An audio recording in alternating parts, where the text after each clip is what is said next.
जय क्रांतिकारी, जय मातृभूमि, वंदे मातरम। साथियों, आज एक वीडियो नहीं बल्कि एक चुनौती लेकर मैं आपके समक्ष उपस्थित हुआ हूं, क्योंकि एक ऐसा महानायक, एक ऐसा क्रांतिकारी, भारत माता का एक ऐसा सच्चा सपूत, जिसके व्यक्तित्व को यदि सूक्ष्म दृष्टि से निहारा जाए तो बहादुरी, निष्ठा,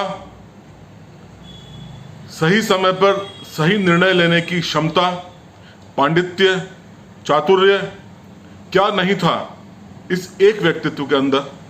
इन तमाम गुणों का समावेश था।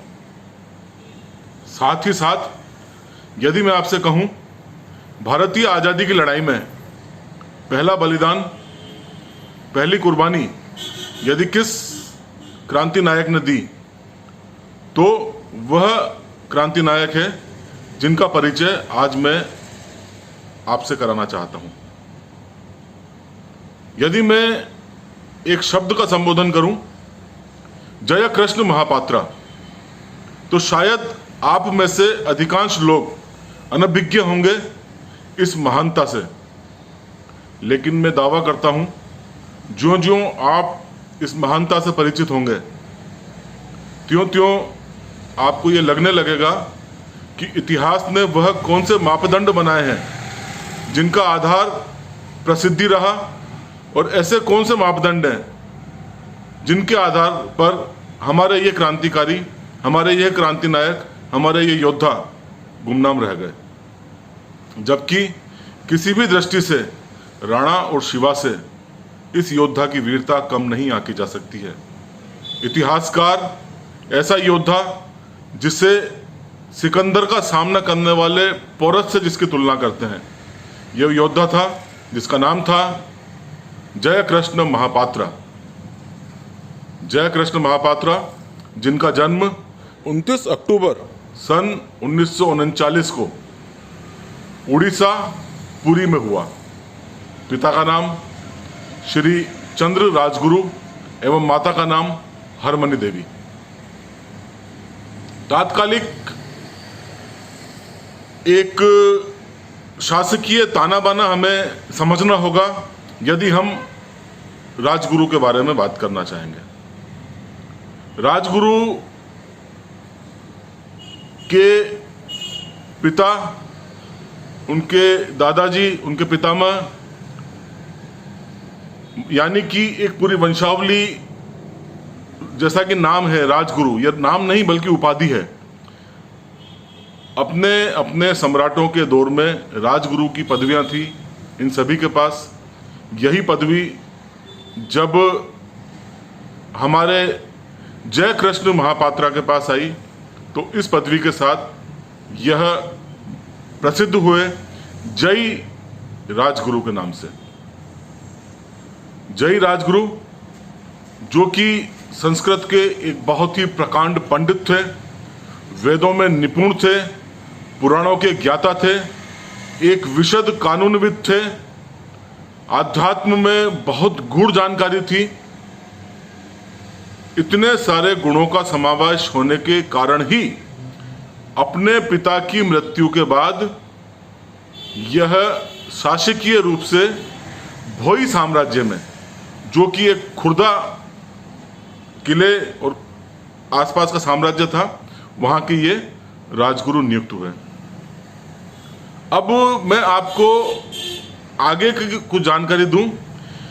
इससे पहले आपको ये बताना बहुत आवश्यक है कि वह साम्राज्य, जिस साम्राज्य की रक्षा करते हुए जय राजगुरु ने अपने प्राणों की आहुति दी, उसका ऐतिहासिक ताना बाना किस तरह से बुना गया था, ताकि आपको आगे का वीडियो समझने में आसानी होगी। भोई साम्राज्य, जिसकी स्थापना 1568 ईस्वी में श्री रामचंद्र देवा प्रथम द्वारा की गई एवं खुर्दा किले को निर्मित किया गया। यही कारण है कि इसे खुर्दा साम्राज्य के नाम से भी जाना जाता है। 1568 से लेकर 1805 तक 12 राजाओं ने इस भोई साम्राज्य में राज किया, किंतु अब धीरे धीरे परिस्थितियां बदलने लगी। परालक खेमुंदी के राजा जगन्नाथ नारायण देवा ने स्वयं अपने आप को स्वयंभू घोषित कर दिया एवं गजपति, जो उपाधि खुर्दा साम्राज्य के शासक की होती थी, वह उपाधि जबरन स्वयं ने ले ली और यह एक तरह से अपने स्वामी पर ही हमला करने की स्थिति थी। उस समय विष किशोर देवा, जो कि रामचंद्र देवा द्वितीय के पुत्र थे, उन्होंने मराठाओं से मदद मांगी। मराठाओं ने मदद देने का तो स्वीकार किया, लेकिन बदले में 1 लाख रुपए की मांग की। अब यहीं से ही इस साम्राज्य के तथाकथित रूप से पतन की शुरुआत होती है। परिणाम युद्ध का यह हुआ कि मराठाओं की सहायता के बावजूद भी युद्ध में विजय प्राप्त नहीं हो सकी एवं इस परिणाम के बाद भी मराठाओं ने अपने हिस्से के 1 लाख रुपए की मांग की। यह एक बहुत बड़े युद्ध में परास्त होने के बाद वित्तीय भार के रूप में था। परिणाम स्वरूप साम्राज्य के 4 बड़े परगना, जो रहंगा पुरी के पास था, 24 खुर्द जो कि ब्रह्मगिरी के पास था, सिराई जो कि सत्यवादी के पास था एवं लेम्बाई जो कि डेंगला के पास था, ये तमाम 4 परगना जो थे ये मराठाओं को दे दिए गए। चूंकि यह इतने ज़्यादा उपजाऊ क्षेत्र थे कि इन्हीं क्षेत्रों से प्राप्त जो आमदनी होती थी उससे जगन्नाथ मंदिर का भव्य खर्चा होता था, अनेक कार्य होते थे राजकाज के। अचानक ये कार्य रुक गए। इसी आर्थिक संकट की स्थिति में राजा दिव्य सिंह देव द्वितीय ने राजगुरु को, राजगुरु यानी रामकृष्ण महापात्रा को अपना राजगुरु नियुक्त किया जब वह 41 वर्ष के थे। एक आर्थिक संकट की स्थिति थी, राजा तकरीबन पलायनवादी हो चुके थे। इस संकट के दौर में उन्होंने राजकाज में रुचि लेना लगभग बंद कर दिया था। अतः अप्रत्यक्ष रूप से शासन की बागडोर तो पहले से ही राजगुरु के हाथ में आ चुकी थी, किंतु 1790 राजा की मृत्यु के बाद स्थितियां पूरी तरह से पलट गईं। हालांकि राजा की मृत्यु के बाद उनके भाई ने दावा किया, सुंदर देवा ने, एवं बाहरी ताकतों की मदद से उन्होंने अपने शासन में अपने अधिकार को, अपने दावे को घोषित किया एवं बाहरी मदद से आक्रमण कर दिया, जिसे विफल कर दिया गया राजगुरु द्वारा। एवं राजा के ही पुत्र, जो कि अभी बहुत ही बाल्यावस्था में थे, मुकुंद देवा को अपना शासक नियुक्त किया। इस प्रकार राजगुरु की अब दोहरी भूमिका थी। उनकी स्वयं की स्थिति वही रही जो चंद्रगुप्त के काल में चाणक्य की थी, अर्थात राजगुरु एवं सेनाधिपति। एक महत्वपूर्ण दो भूमिकाओं का निर्वाह अब राजगुरु को करना था। उन्हें एक प्रशासक के रूप में भी अपने दायित्वों का निर्वाह करना था एवं राजगुरु अर्थात राजकाज में जो एक राजगुरु के कार्य होते हैं उनका भी निर्वाह करना था। बतौर प्रशासक, बतौर सेनापति उन्होंने खुर्दा साम्राज्य को सशक्त करने का अभियान प्रारंभ कर दिया एवं वह अपने प्रयासों में सफल रहे। 15,000 वर्ग फुट क्षेत्र में उनका साम्राज्य का महत्वपूर्ण जो किला था वह स्थापित था। 71 किलों पर उन्होंने कब्जा कर लिया। दल बहेड़ा, दलाई, नायक एवं पाइका 4 स्तर पर अपनी सेना का गठन किया। अर्थात दल बहेड़ा जो मुख्य किलों के रक्षक हुआ करते थे, दलाई निचले ग्रामीण क्षेत्रों का, इसके बाद नायक और छोटे स्तर के सैनिक एवं पाइका। इस पूरे कालखंड में ये पाइका शब्द बहुत ज़्यादा महत्वपूर्ण है, क्योंकि आगामी दिनों में इतिहास में जो पाइका विद्रोह प्रसिद्ध हुआ उसका सूत्रपात राजगुरु द्वारा ही किया गया। पाइका अर्थात पैदल सैनिक। एक प्रथा स्थापित कर दी गई कि हर घर से एक पाइका का सेना में होना अर्थात एक पैदल सैनिक हर परिवार हर घर से सेना में होना आवश्यक होगा। इस प्रकार के एक राजसी एवं सैन्य ताने बाने में भारतीय भूमि पर ईस्ट इंडिया कंपनी का आगमन होता है। व्यापारी बनकर ये लोग आए थे, किंतु अब यह आक्रांता बन चुके थे। इन्होंने भारतीय प्रशासन एवं राजनीति में अपना हस्तक्षेप प्रारंभ कर दिया। पृष्ठभूमि को यदि देखा जाए तो मद्रास पर कब्जा स्थापित कर चुके थे, कलकत्ता पर कब्जा स्थापित कर चुके थे एवं मुंबई पर आधिपत्य स्थापित कर चुके थे। खुर्दा यह एक ऐसा महत्वपूर्ण क्षेत्र था, यदि बंगाल से आपको सुदूर दक्षिण मद्रास जाना है तो यह एक मध्य का भूभाग था, जहां पर आवागमन सहज नहीं हो सकता था यदि खुर्दा का क्षेत्र ब्रिटिश साम्राज्य के आधिपत्य में नहीं होता। यही कारण था कि इन्होंने खुर्दा के राजा मुकुंद देव द्वितीय से बातचीत करना प्रारंभ किया एवं राजा जो उस समय खुर्दा के हुआ करते थे उन्हें गजपति नाम से संबोधित किया जाता था। गजपति भी उन्होंने भी रुचि दिखाई इस समूचे जो संधि का प्रस्ताव दिया ईस्ट इंडिया कंपनी द्वारा, क्योंकि ईस्ट इंडिया कंपनी द्वारा एक भारी रकम देने का लालच दिया गया अर्थात 1000 रुपये। उस दौर में 1000 रुपये 1 लाख रुपये क्षमा कीजिएगा का महत्व इतना अधिक था कि संपूर्ण राजकाज एवं संपूर्ण साम्राज्य उस धन से बहुत ही अधिक सुचारू रूप से चलाया जा सकता था। 1 लाख रुपए ही मराठाओं को दिए जाने के कारण साम्राज्य आर्थिक संकट अभी भी झेल रहा था। तो राजी खुशी के साथ गजपति द्वारा तो ये प्रस्ताव स्वीकार कर लिया गया, लेकिन राजगुरु क्योंकि दूरदृष्टि थी उनकी, वह जानते थे कि यह सिर्फ एक मछली को दिया जाने वाला चारा है। उन्होंने अपने राजा को मना कर दिया ये संधि करने के लिए। अंततः असहज होकर ही सही, बेमन से ही सही, राजगुरु को भी अपने राजा अपने सम्राट की के दबाव में आकर ईस्ट इंडिया कंपनी के साथ ये संधि को स्वीकार करना पड़ा। हालांकि राजगुरु दूरदर्शी थे, लेकिन तात्कालिक रूप से इसका एक फायदा यह भी था कि ईस्ट इंडिया कंपनी द्वारा मराठों के साथ यदि आपसी कोई युद्ध होता है, रंजिश होती है, तो उसमें भी सहयोग एवं साथ देने का वादा किया गया। अंततः ईस्ट इंडिया कंपनी एवं खुर्दा शासक के बीच संधि होती है। 10,000 रुपये बतौर पेशगी एडवांस दे दिया जाता है। इस प्रकार एक संधि जो अंग्रेजों एवं खुर्दा नवाब राजगुरु भी जिसमें शामिल थे हुई थी।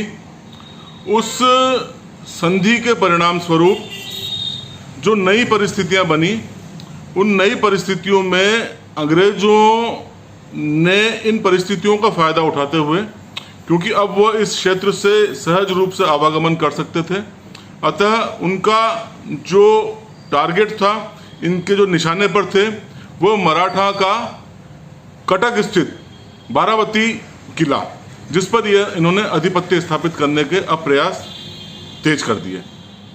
11 सितंबर एवं उसके उपरांत 14 अक्टूबर को 1803 इन्होंने मराठाओं पर हमला किया एवं इसके परिणाम स्वरूप इस किले पर अपना आधिपत्य स्थापित कर लिया। जिस प्रकार संधि हुई थी, उस संधि का पूर्ण रूपेण फायदा उठाते हुए अंग्रेजों ने अंततः अपने मंसूबों पर कामयाबी हासिल की। लेकिन कपटी अंग्रेज, इनकी नीयत कभी भी कहीं भी दूर दूर तक गजपति खुर्दा नवाब के साथ दोस्ती करने की नहीं थी। अंततः इन्हें धोखा ही करना था, अंततः राजगुरु को धोखा ही मिलना था। अब समय आया जब अंग्रेजों को अपनी शर्तों का निर्वाह करना था, अर्थात 10,000 रुपये पेशगी स्वरूप ये पहले दे चुके थे, अब 90,000 रुपये दिए जाने बाकी थे। साथ ही 4 किले जो संधि के अंतर्गत वापस करने थे, अंग्रेजों ने सिरे से इनकार कर दिया। दुष्ट कपटी अंग्रेजों ने, क्योंकि अब वो अपने मंसूबों में कामयाब हो चुके थे, मराठाओं के इस महत्वपूर्ण किले पर अपना आधिपत्य स्थापित कर चुके थे, अतः इन्होंने संधि की शर्तों को इनकार कर दिया एवं इससे 2 कदम और आगे बढ़ते हुए 29 नवंबर सन 1803 को अंग्रेजों ने यह घोषणा कर दी कि आने वाले दिनों में खुर्दा रियासत का जितना भी क्षेत्र है, जितना भी साम्राज्य का क्षेत्र है, वहाँ पर अंग्रेजों का आधिपत्य होगा एवं यदि स्थानीय शासक ये चाहता है कि वहाँ शांति बनी रहे, वहाँ पर वह अपना शासन स्थापित करना चाहता है, तो एक निश्चित मात्रा में रकम, जिसको सलामी कहा जाता था, वह सलामी अदा करनी होगी अंग्रेजों को। अर्थात यह सीधी सीधी एक ऐसी घोषणा थी जो इस संपूर्ण क्षेत्र को अपने आधिपत्य में लेने की एक मंशा जाहिर करती थी। अब गजपति जो राजा थे, उनको भी यह एहसास हो चला था।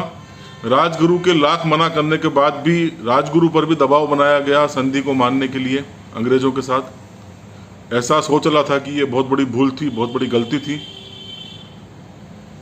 देशभक्त, अपने राजा का स्वामी भक्त राजगुरु इस बात को कैसे स्वीकार करता। इन्होंने सिरे से अंग्रेजों की इस, जिसको कहा जा सकता है कि आदेश को खारिज कर दिया एवं तिरस्कार स्वरूप यह कहलवा भेजा कि किन्हीं भी परिस्थितियों में हम अंग्रेजों का आधिपत्य स्वीकार नहीं करेंगे। अंग्रेजों ने बहुत ज़्यादा दबाव बनाने का प्रयास किया। अंततः राजगुरु ने कर्नल हरकोट के साथ मिलने की योजना तैयार की एवं अपनी संपूर्ण शक्ति के साथ, अर्थात 2000 पाइकाओं के साथ, एक पूरी सेना दल बल के साथ यह उस दुष्ट कर्नल हरकोट के साथ मिलने गए। भयभीत होकर कर्नल ने तुरंत रामकृष्ण महापात्रा राजगुरु को 40,000 रुपये दे दिए, लेकिन अभी भी समस्या पूरी तरह से सुलझी नहीं थी। 4 किले अभी भी अंग्रेजों ने देने से मना कर दिया। अंततः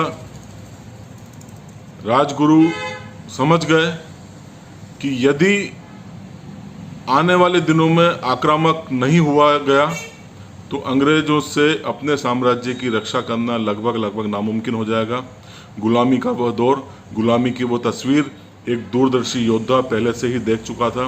अतः वह संपूर्ण रणनीति के साथ आने वाले दिनों की तैयारियों में जुट गए। आकर उन्होंने युद्ध की तैयारियां प्रारंभ कर दी, पाइका सैनिकों की में वृद्धि करना प्रारंभ कर दी।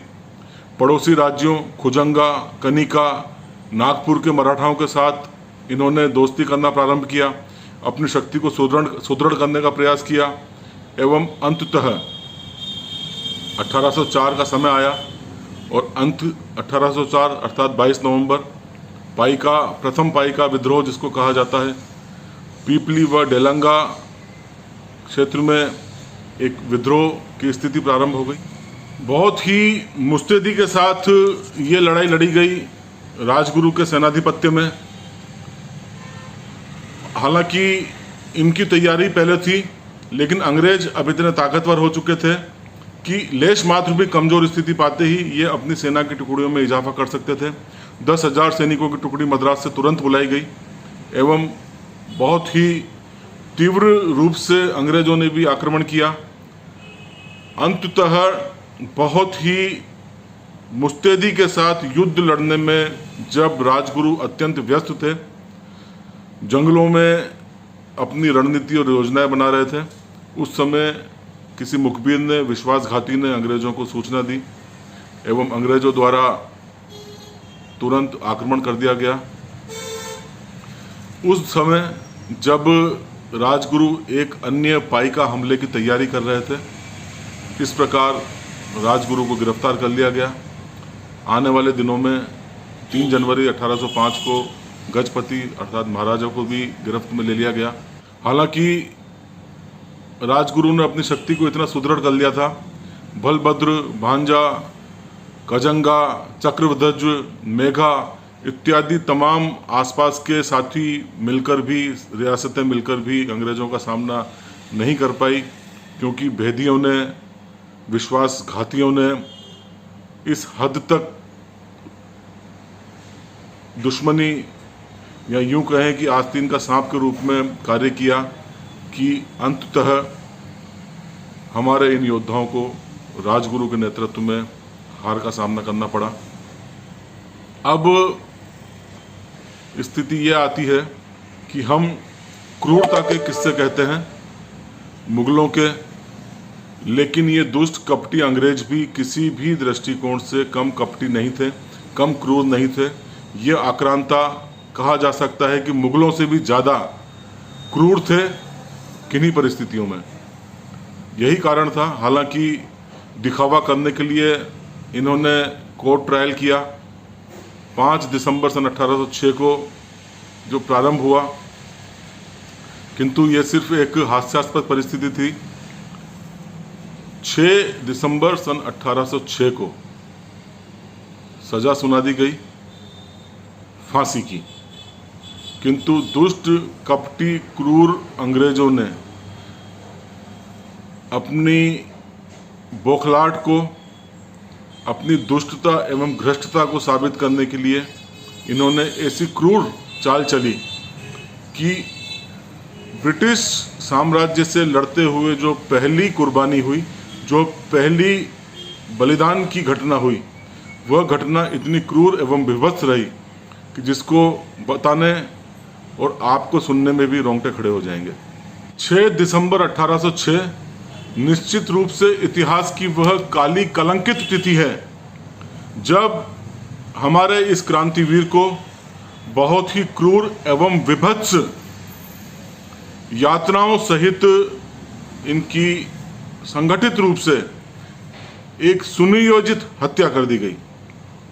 हालांकि मुकदमे के निर्णय में फांसी की सजा लिखी गई, लेकिन दुष्ट कपटी क्रूर अंग्रेज क्योंकि इतने ज़्यादा बौखलाए हुए थे, क्योंकि हमारे इस अदम्य योद्धा ने इतने चरम साहस का परिचय दिया था, अंग्रेज उसको स्वीकार ही नहीं कर पाए थे।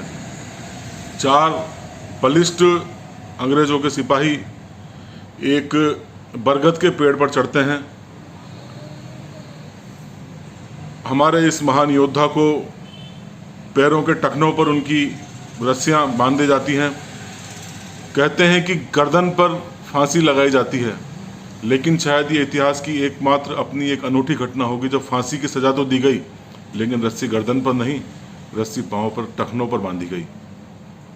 आप सोचेंगे कि पाँव पर रस्सी बांधकर किस तरह से यातना सहित किसी को दर्दनाक मौत दी जा सकती है।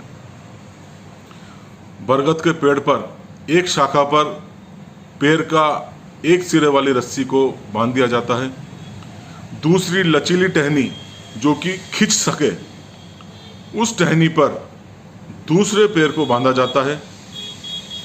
दोनों डालियां इस तरह से खींच दी जाती है, पकड़कर रखा जाता है उनको, कि जैसे ही उन दोनों डालियों को छोड़ा जाए तो वो आपस में दूर होती जाए, दूर होती जाए, दूर होती जाए। आप कल्पना कीजिए, जैसे ही उन क्रूर कपटी अंग्रेजों द्वारा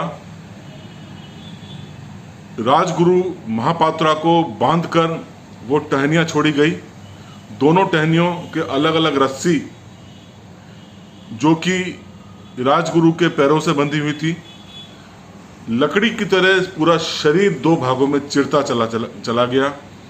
कल्पना कीजिए कितनी विभत्स एवं अमानवीय यातनाओं के साथ हमारे इस वीर योद्धा को अंग्रेजों ने कत्ल किया। बहरहाल भारतीय आज़ादी के क्रांति के इतिहास में इसे प्रथम बलिदान कहा जाता है। मातृभूमि सेवा संस्था आज़ादी के एक ऐसे प्रतिनिधि योद्धा को बारंबार शत शत लख लख कोटि कोटि नमन करती है, वंदन करती है। ऐसा योद्धा जिसे वीर शिवा, वीर राणा की भांति सदा सदा याद रखा जाना चाहिए, जिनकी वीरता निश्चित रूप से इसी स्तर की थी।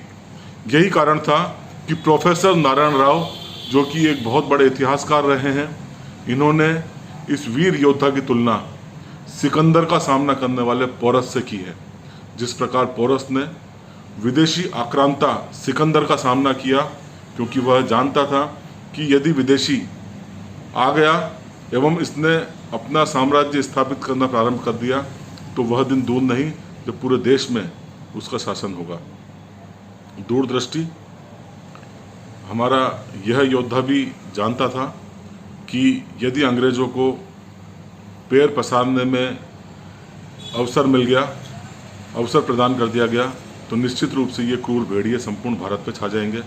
निश्चित रूप से आने वाले दिनों में ऐसा ही हुआ, लेकिन उन दुष्ट भेड़ियों, कपटी गिद्धों को रोकने का एक ईमानदार प्रयास तो हमारे इस महान योद्धा ने अवश्य किया।